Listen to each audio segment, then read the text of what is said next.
En este bloque cuarto de la serie Ser libres para educar en libertad vamos a desarrollar el modelo de iniciativa social, es decir, cuando la familia efectivamente puede desarrollar sus modelos de enseñanza en libertad. Me llamo Juan Carlos Corbera, soy el iniciador y el presidente de la Fundación Educatio Servanda, que es la titular de los colegios Juan Pablo II, de los centros Juan Pablo II, y soy padre de familia numerosa. Bueno, como decíamos en los bloques anteriores, hemos visto en el bloque anterior justamente lo que ocurre cuando es el Estado el que mayoritariamente y a último su pretensión de ser únicamente el que provee los servicios de la enseñanza a las familias. ¿Qué es lo que ocurre? ¿No? Pues que fácilmente se cae en el totalitarismo, fácilmente se cae en introducir a través de los centros educativos una ideología determinada, ¿no? Y utilizar la enseñanza, por tanto, como caballo de Troya ideológico de la ideología dominante en el poder en cada momento, porque todo el poder tiene tendencia a ser totalizante, ¿no? Y por lo tanto a querer ocupar todas las parcelas de la sociedad. Y de la enseñanza fue desde siempre uno de sus primeros objetivos, ¿no? Sin embargo, toda la legislación nacional e internacional reconoce el derecho a la enseñanza de las familias. No seré muy pesado, pero tenemos un montón de textos que podríamos citar para poner de manifiesto y recalcar a las familias que nos escuchen que son ellas, somos nosotros, quienes tenemos este derecho fundamental a la educación y por tanto a la enseñanza, como veíamos en el bloque 1, de nuestros hijos. Por ejemplo, esta, de la Constitución Española nuevamente. Garantizar el derecho que asiste a los padres para que sus hijos reciban la formación religiosa y moral que esté de acuerdo a sus propias convicciones. O del Pacto Internacional de los Derechos Civiles y Políticos en su artículo 18. Los Estados partes en el presente pacto se comprometen a respetar la libertad de los padres y, en su caso, de los tutores legales, para garantizar que los hijos reciban la educación religiosa y moral que esté de acuerdo a sus propias convicciones. O el Pacto Internacional en su artículo 13.3. Los Estados partes en este pacto se comprometen a respetar la libertad de los padres y, en su caso, de los tutores legales, de escoger para sus hijos, no que se les asigne, como dicen los textos actuales de la ley, sino de escoger para sus hijos o pupilos escuelas distintas a las creadas por las autoridades públicas. Derecho de los padres a garantizar la educación y la enseñanza de sus hijos conforme a sus convicciones religiosas, filosóficas y morales, la Carta de los Derechos Fundamentales de la Unión Europea. En fin, podría estar todo este bloque leyendo textuales, leyendo párrafos de distintas declaraciones y distintos pactos y derechos nacionales e internacionales que avalan totalmente que el derecho a la educación y por tanto a la enseñanza es de los padres. Claro, los padres que acudimos a los centros de enseñanza tenemos en primer lugar que saber lo que van a hacer con nuestros hijos en estos centros de enseñanza. Es decir, tenemos derecho a conocer para después elegir qué es lo que van a hacer con nuestros hijos, cuál es la concepción de ese centro educativo. En el momento actual, otra de las propuestas que dejamos en estos bloques es que todos los centros de enseñanza, tanto privados como de iniciativa social o concertados como estatales, tengan un ideario y lo tengan expuesto en sus páginas web o se dé a conocer a las familias antes de la incorporación de las familias al centro. Esto es muy habitual en todos los centros privados y en los centros públicos de iniciativa social, de titularidad social, la concertada, pero no lo es en los de la escuela estatal. ¿Acaso la escuela estatal no tiene una forma, una cosmovisión de la persona, una serie de valores y de virtudes? Por supuesto que sí, no me cabe ninguna duda de que los tienen. Pero ¿por qué no son expuestos entonces para que las familias puedan conocerlos, puedan elegir, ¿no? Y aquí aparece una cuestión que es fundamental entre la verdad y la libertad. Solamente puede elegir con libertad aquella familia que conoce verdaderamente lo que va a recibir su hijo en ese centro educativo. Por lo tanto, si no conocemos la verdad, si no conocemos lo que nuestros hijos van a recibir, cuál es la visión que ese centro tiene de la persona, del mundo, qué valores se van a poner en manifiesto, en cuáles se van a hacer más hincapié, qué matices hay en un centro o en otro, si no conocemos esta verdad, si no conocemos realmente el ideario de ese centro, si no conocemos cuáles son la conformación del modelo de enseñanza de ese centro, ¿realmente estamos eligiendo libremente modelo de enseñanza? ¿Estamos eligiendo libremente centro educativo? Esto se lo explicamos a los más pequeños con un ejemplo sencillo, ¿no? Si estamos en una bifurcación de un camino y no conocemos a dónde lleva ninguno de los dos caminos y estamos solos, nadie nos condiciona, pues elegimos uno u otro en función de lo que consideremos en aquel momento. Si en este mismo ejemplo vamos a un camino, a este cruce, a esta bifurcación, y hay un cartel que indica a dónde va cada uno de los caminos, pongamos a León y a Burgos, y yo conozco León y Burgos, pues puedo decidir si quiero ir a León o quiero ir a Burgos. Y en el tercer escenario, llegamos a la bifurcación y alguien previamente ha cambiado los carteles. Donde ponía Burgos ha puesto León y donde ponía León ha puesto Burgos. Y por tanto yo, que quiero ir a León, cojo el camino que indica León. ¿En cuál de las tres circunstancias, les preguntamos a los jóvenes, ¿no? Ha elegido con mayor libertad esta persona el camino que quiere? Y entonces suelen confundir entre el 1 y el 2, porque en el 1, bueno, ahí nadie le ha obligado, ha podido coger el de la derecha, el de la izquierda, no había ningún cartel, pero ha elegido libremente. Bueno, ha elegido libremente. Pero en el 2, que es donde realmente sabían dónde iban los caminos, el grado de libertad con el que ha hecho la elección esa persona es mucho mayor que en el primero, porque tenía un mayor conocimiento de aquello sobre lo que estaba decidiendo. Por lo tanto, la relación entre el conocimiento de aquello que elegimos con la libertad de nuestra elección es en proporción directa. Cuanto más conocemos la realidad de aquello sobre lo que tenemos que decidir, más libres somos en nuestra decisión.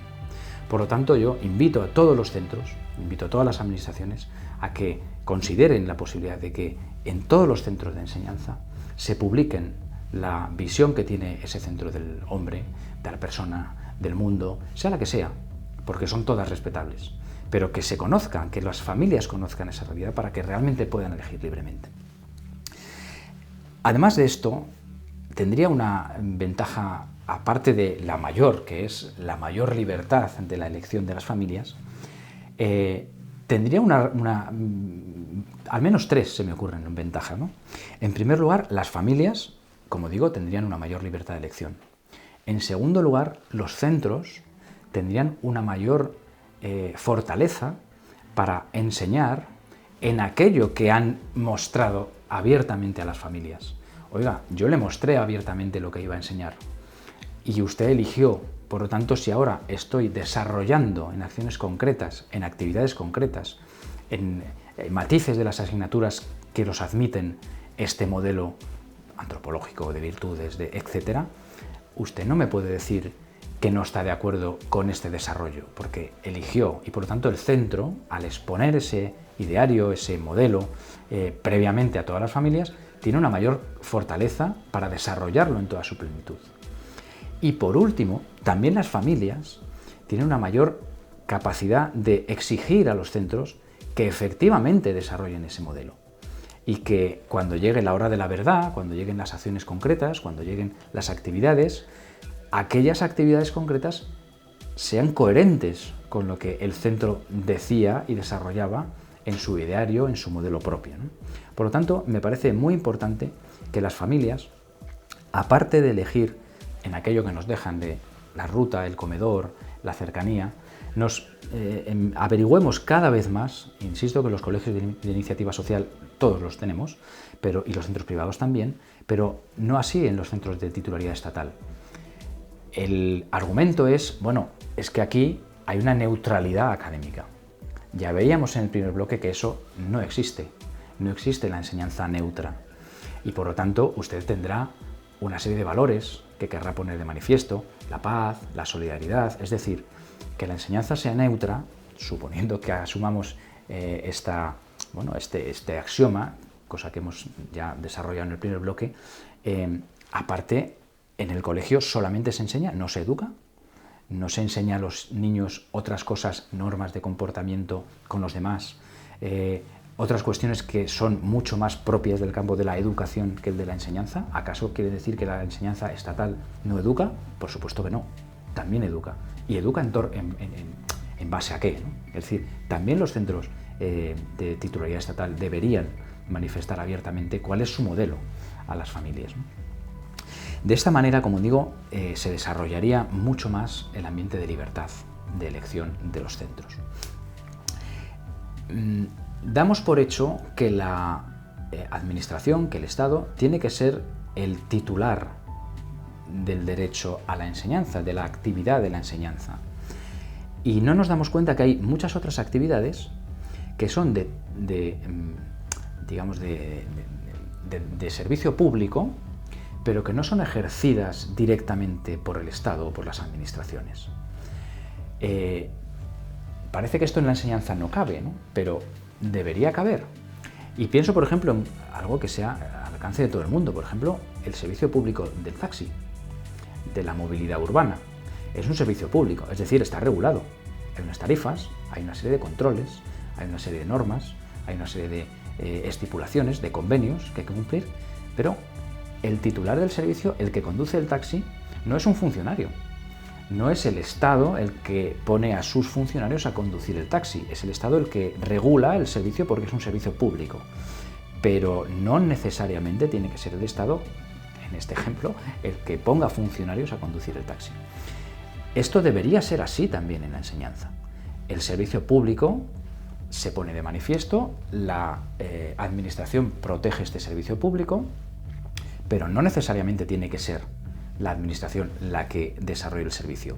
Por lo tanto, si existe, porque existe en España y en otros países, los centros de iniciativa social, es decir, centros que están sostenidos por fondos públicos, pero que no están desarrollados por funcionarios, es decir, por el Estado directamente, la iniciativa social, la concertada en este caso,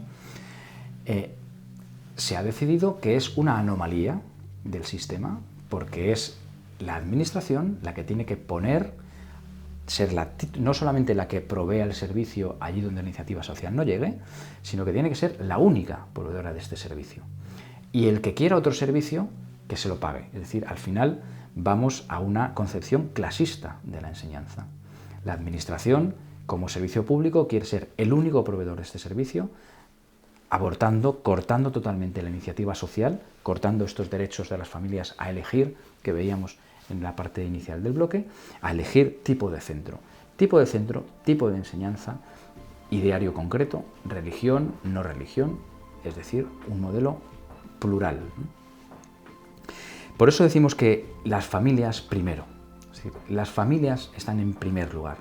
El derecho, veíamos en el primer bloque, el derecho es del niño, pero el derecho tiene que ser tutelado.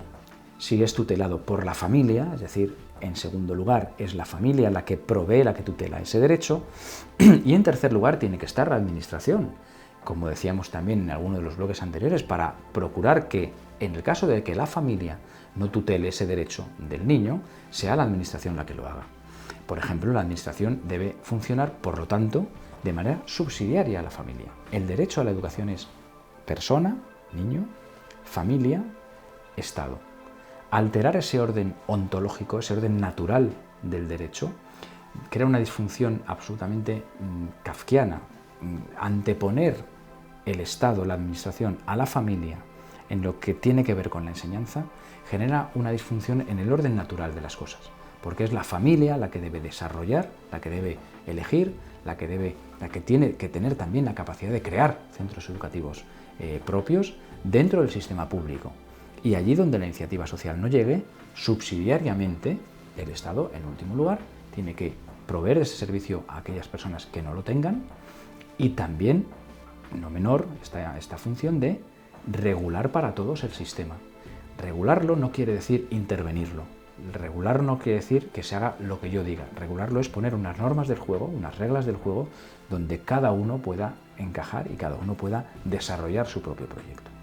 Por lo tanto, en la enseñanza, las familias primero. Desarrollaremos en los siguientes bloques cuál es esta relación entre las familias, el Estado, los centros de enseñanza.